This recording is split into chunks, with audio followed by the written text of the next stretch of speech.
Hi, I'm Dave Rubalcaba, and this is my take on what I've learned in this course. The first thing I'd like to start with is that I titled it my presentation A Peek at the Mystique. And I say mystique because prior to taking this course, it was all for me smoke and mirrors back there. I didn't really know what was going on. So I'm starting my 13th year as a teacher with Northeast ISD. I am certified as a principal. I've been certified as a principal for a few years. I've not stopped learning the roles and responsibilities of what it takes to be a principal and administrator. And because of that, I also am enrolled in the PhD program here at Texas State University in School Improvement. So my point of this is even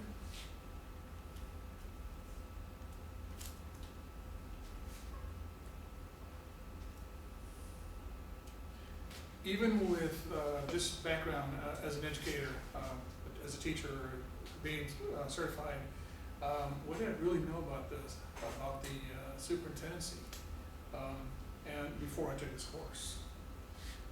Mostly what pretty much everybody else knows about the superintendency. That is what you see and you hear when you go to the board meetings, what you read in the newspapers, what you hear about in the news, sometimes not so good, and obviously some of the things that I was directed to read by my professors as I was enrolled in this PhD program. But those are the academic, the side that you see. What you don't see is the stuff that I'm about to talk about. For example, my superintendent, Dr. Brian Gotardi from Northeast ISD, what I know about, what else I know about the superintendency is how he treats me each and every single time I meet him. I could be at a football game, I could be at a board meeting, and if I have an opportunity to go say hello, I do, and he greets me as though I was a friend. And in fact, he calls us all friends. And so also, for some reason, he calls me David Sinclair. And I asked him once who David Sinclair was, and he described him to me. I didn't look up David Sinclair, but my name is David Rubalcaba. And so I let him get away with that, David Sinclair, I'm okay with that. But my point of that is that he's a very friendly, outgoing, personable superintendent, and he obviously enjoys working with people. That is the kind of person that I want to work for, and that is the kind of person that I want to be.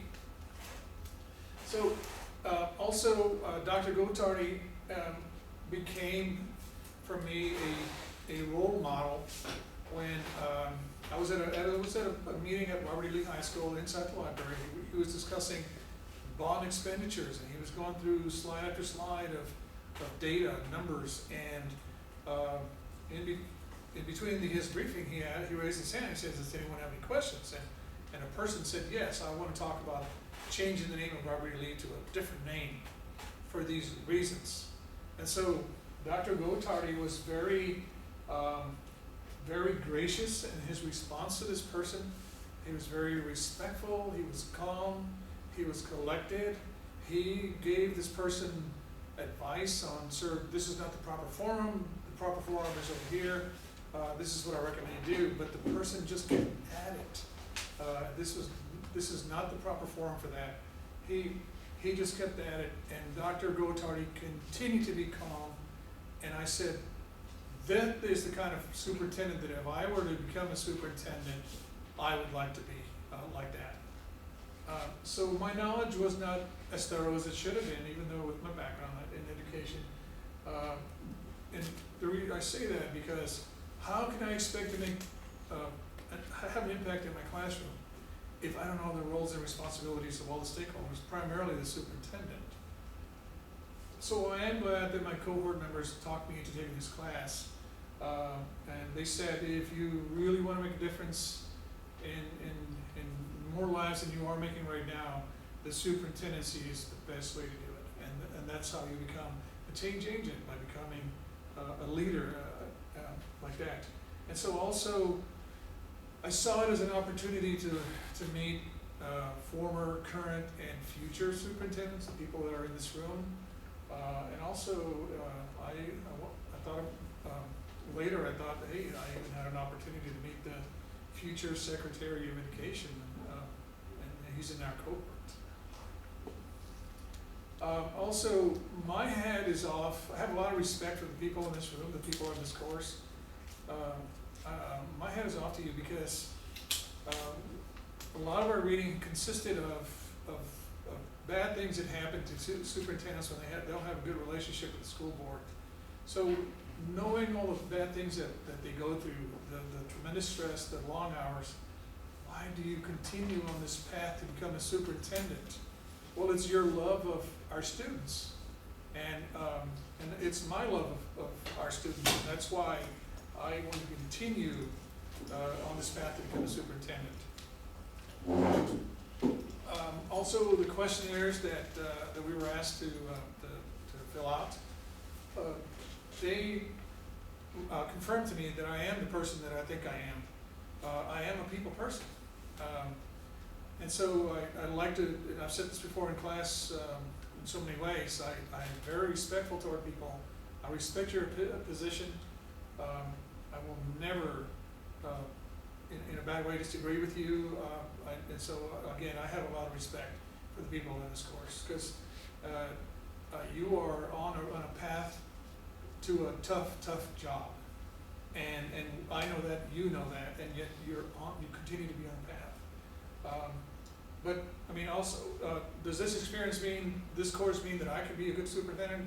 In my opinion, my personal skills are the first step, the first thing that you need, the kinds of things that you need in order to become a superintendent. Nobody wants a bad, mean superintendent, a micromanager.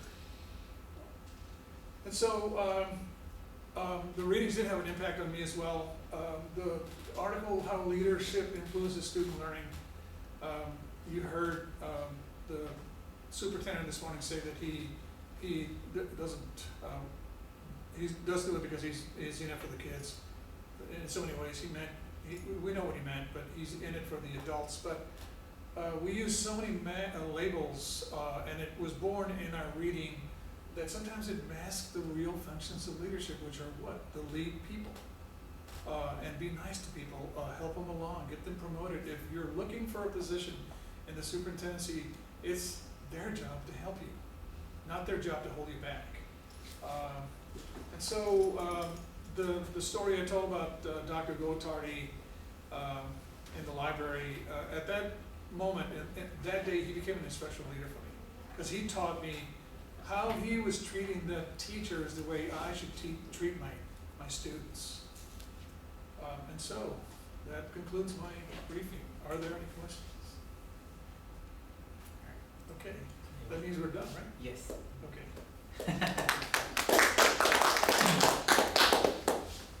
All right, I got my. Can you turn it off? Do I turn it? Oh. I got it. I was like, okay, is this thing not?